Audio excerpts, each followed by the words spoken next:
Okey. Pertama sekali, kita perlu memahami dalam tema 2 ini berlakunya perluasan kuasa barat.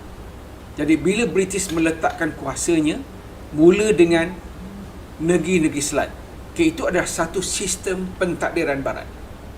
Negeri-negeri Selat 1819 apabila Singapura dibuka, sebelum itu Pulau Pinang 1786 dan Melaka 1824 melalui perjanjian Inggeris Belanda.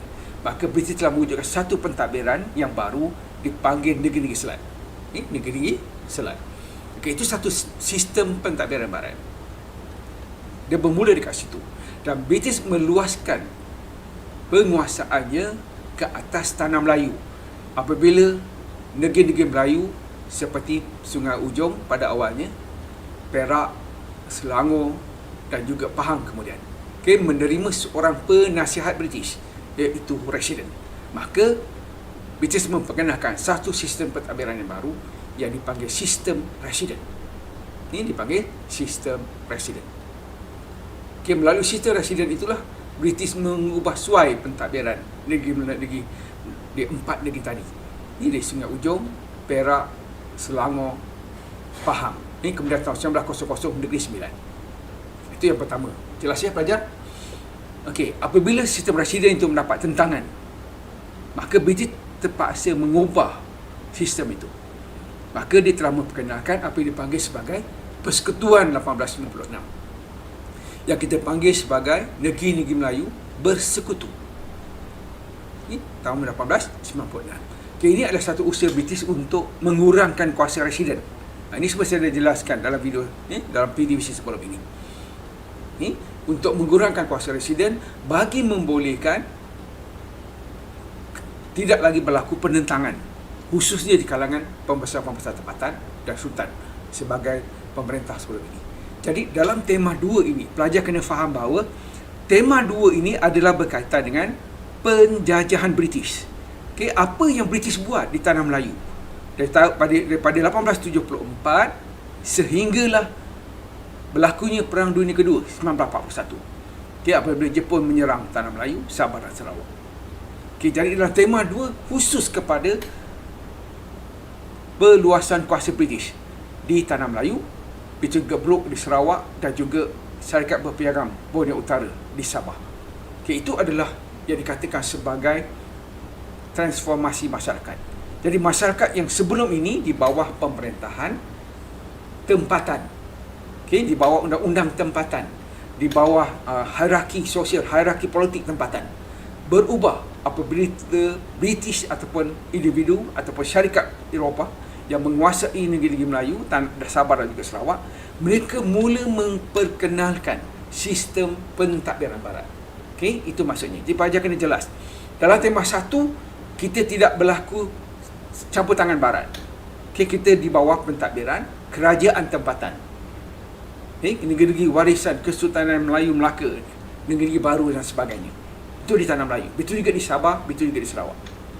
Keadaan itu berubah dalam tema 2 apabila barat meluaskan kuasanya di negeri-negeri Melayu, di Sabah dan juga Sarawak. Dengan memperkenalkan sistem pentadbiran barat. Jadi Persekutuan 1896. Kemudian pada tahun 1909, semalam saya dah berikan dalam VDBC semalam, berkaitan dengan negeri-negeri Melayu tidak bersekutu.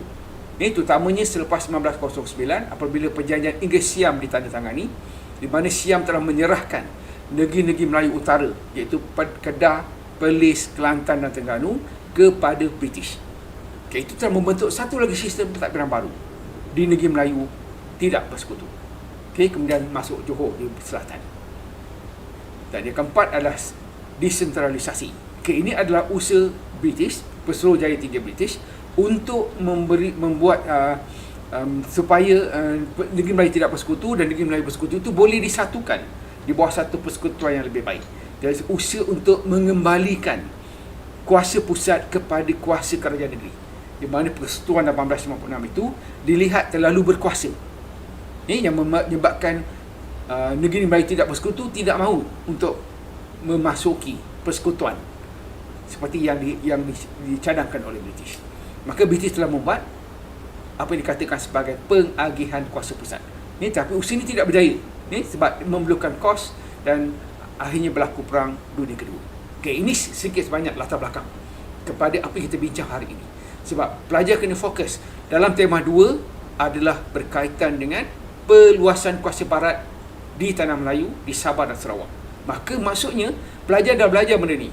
Pelajar telah belajar, sudah ada pengetahuan asas berkaitan dengan peluasan kuasa barat ni ketika kita belajar di tingkatan 1, tingkatan 2, tingkatan 3, tingkatan 4, tingkatan 5. Okay, dah 5 tahun belajar tentang benda ini. Okay, hari ini saya nak menjelaskan lagi bagaimana keadaan ini yang membawa kepada transform masyarakat. Okay, transformasi kepada masyarakat. Ini kita lihat. Okey, perkara yang kedua, sebagai latar belakang kepada apa yang akan kita terangkan pada hari ini. Apa yang dikatakan sebagai pentadbiran? Apakah ada dalam fikiran pelajar bila kita sebut pentadbiran? Okey, apa yang kita boleh kaitkan dengan pentadbiran? Jadi dalam sistem pentadbiran, dia berkaitan dengan dasar ataupun polisi sebuah kerajaan yang memerintah. Ini dalam